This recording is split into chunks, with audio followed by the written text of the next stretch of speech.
Welcome everyone to today's talk. And in this week's video, I'd like to tell a story which hopefully helps to illustrate whether, as a result of our practice, our hearts are opening or whether our hearts are actually closing. In other words, are the results of our practice bringing us into our heart space in a way which allows us to connect deeply and frictionlessly with all that is around us? Or actually, is our practice closing our hearts and in some way actually disconnecting us from the experience of life itself? So let's get into the story and see what we can find out. So once upon a time, there was a lady, and she lived on a beautiful piece of land.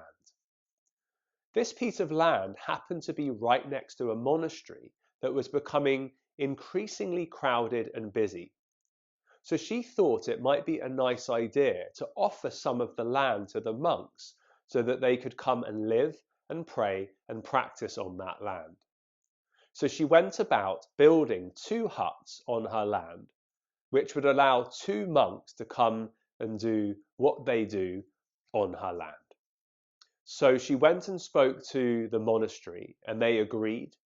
and they sent 2 monks to come and live on her land and practice and pray in these 2 huts.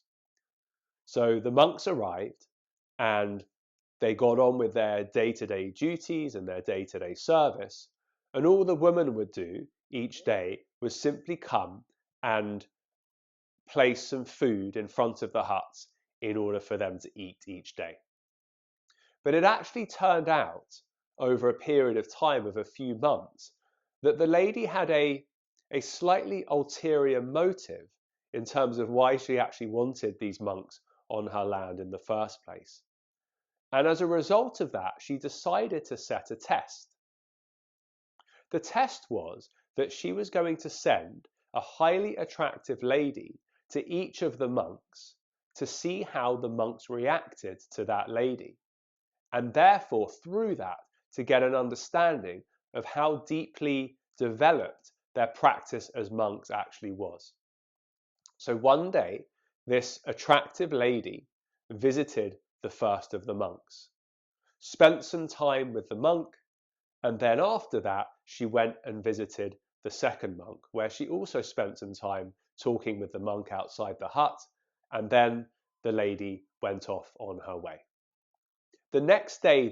the lady who is the owner of the land decided that she wanted to go and speak with, or we might say interview, the monks to find out about their experience with the lady. She went to the first monk and asked if anything unusual had happened the day before and whether he had had an opportunity to meet this lady. And the monk very tersely and sternly said that he really didn't have time to be talking to people, and yes, that some lady had come along and had disturbed his day, but he really didn't pay her that much attention because he was too busy tending to his duties and preparing for his evening practice. After that, the lady who owned the land went on to the second monk and asked him a similar question, whether anything unusual had happened the day before, whether he had met this lady that had been passing through the land.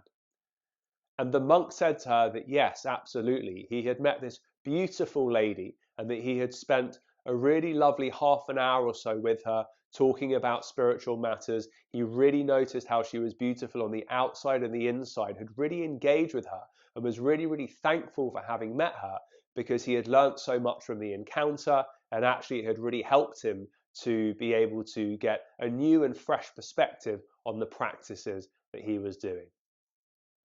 So at the end of that, the lady concluded that actually the first monk, his practice was taking him in the wrong direction, whereas the second monk, his practice was taking him in the right direction. So as a result of that, it turned out that she was perhaps a little bit harsh, and so she went to the first monk and said that his practice was going in the wrong direction. He should go back to the monastery in order to receive new instructions because clearly his practice wasn't taking him in the right way.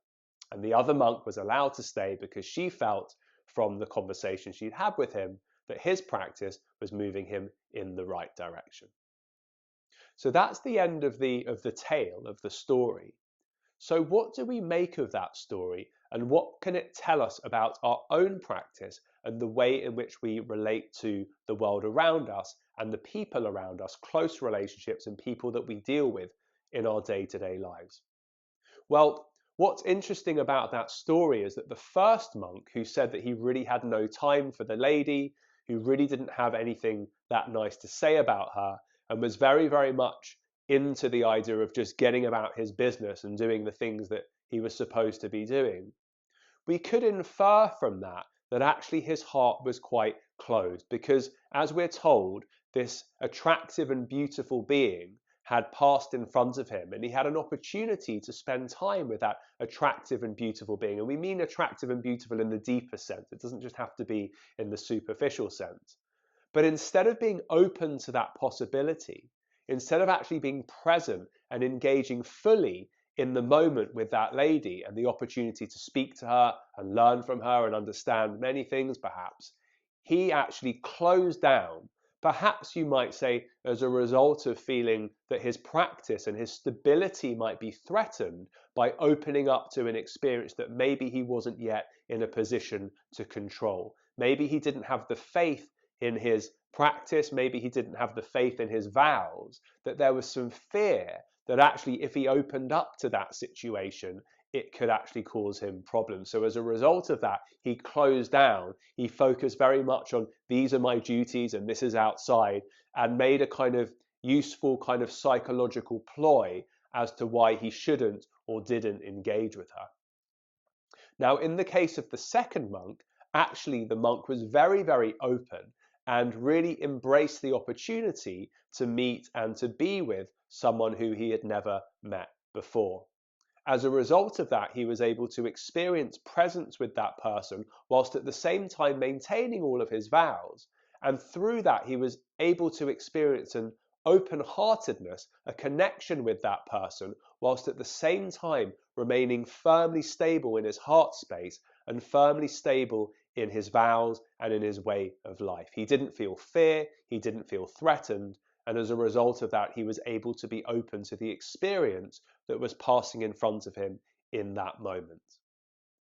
Now, how many of us, if we relate that to our own lives, can relate to the situation of the two monks? What we can often find when we dig deep into our practice is that actually that there is a slight danger that the more that we sit on the mat, the more we close our eyes to meditate, and the more we feel that there is this aspect of renunciation or detachment that comes with practice, which, if practiced in the right way, can absolutely lead to an opening of the heart. But when misunderstood, actually what can happen is it can cause us to withdraw. It can cause us actually to become reclusive at a psychological, if not necessarily a physical level, as we feel that perhaps the outside world is kind of intruding into our space. And perhaps we don't really trust ourselves yet in terms of having really established the tenets of our practice to be able to go out and do the things that we might want to do to connect with the people that we might want to, because we feel that somehow it might take us towards a place that we don't want to go. And that closing down means that it actually interferes with the ability of love to flow between us and others. And it actually comes in between the ability of us to and our dharma, our ability to lead our life according to the key precepts of practice, and also according to what is meant for us in our life. It creates fear, and as a result of that, it can create aversion from many, many things. What we really want to be practicing over time is the ability to open our hearts, so that regardless of the situation that arises in front of us, whether it be a situation that we regard to be good or a situation that we perhaps view to be bad, that we are open and that we are present to it, regardless of the content of that experience, because we have reduced our fear. We are very, very present, and as a result of being present, we have clarity. As a result of clarity, our emotions are less easily stirred. It doesn't mean that we become emotionless, but it just means that we are much more aware of the fact that at a certain level, our emotions can cloud our judgment and can cloud our perspective in the same way that thoughts can. So we develop this openness and this clarity, and we reduce the causes of fear and fear itself. One example that I'd like to give of this is that often when we hear about something tragic going on in another country, whether it be a war or whether it be something terrible that's happened to a child, perhaps a child that's ill at a very young age, for example, a common reaction can be like, oh, no, no, I don't want to hear about that. It's too painful. Now, if we just break down that reaction or that response, what that's actually saying is, because of my own inner space and because of my own inner turmoil and because of my own inner fear,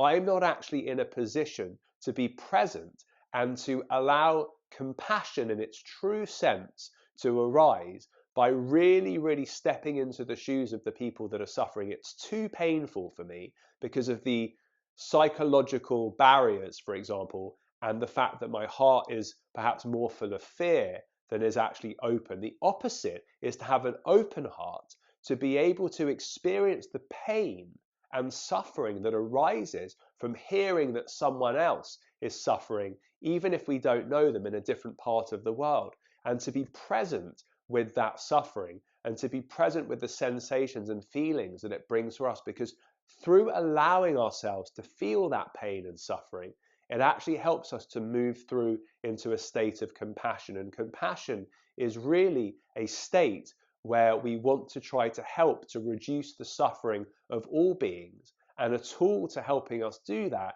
is allowing ourselves to feel that suffering ourselves, but at the same time to use that as a way of motivating our compassion to other people. And that requires an open heart and the ability to accept the experiences that come in front of us, rather than a closed and hardened heart, which actually causes us to feel fearful and to avert from experiences that we might feel are too difficult for us to handle. Now, just to be clear, it's important to note that the people who avert and who have the fear and who have the hardened hearts, we might say, this is not something to judge, and it doesn't make them any worse than the people that have open hearts. It just means that where they are in their journey is a different place, and there is a different set of work and practices to be done in order to gradually remove the boundaries and barriers that have arisen in our hearts as a result of all of the painful things that we've ever experienced in our lives, so that they too can also move into a place where their hearts become open and receptive to all experiences, regardless of whether we deem them to be good or bad.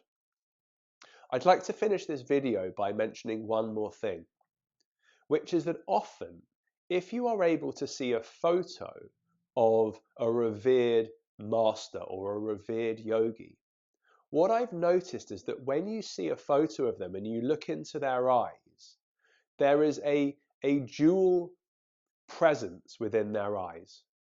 On one hand, there is a total openness and a sense of love that cascades from their eyes. At the same time, one can see a sadness, almost a welling of tears that sits absolutely inside and around that feeling of love and that feeling of openness. And what at least that says to me is that they have opened their hearts to the extent that at the same time as being loving and present with everything, they also understand the large amounts of suffering, the volume of suffering in the world. And as a result of that, even though there is this love and there is this openness, there is this presence with the sadness and the suffering that is arising all the time. And that can literally be seen in their eyes. So the reason that that is an important thing to think about in terms of the master and the way that their eyes look is because it gives us an indication towards our own practice, which is that at a certain level of practice, we are able to hold our hearts open and have the resilience to experience all the pain and suffering in the world, to feel that, to experience it, to know it, to acknowledge it, but not to allow it to knock us down. We have the resilience to move through and to be close to all of that suffering, but still have clarity, the ability to act in a pure and clear way for the benefit of all beings and for the benefit of ourselves. So as always, I hope that you found this video useful, and I look forward to seeing you again very soon. Namaste.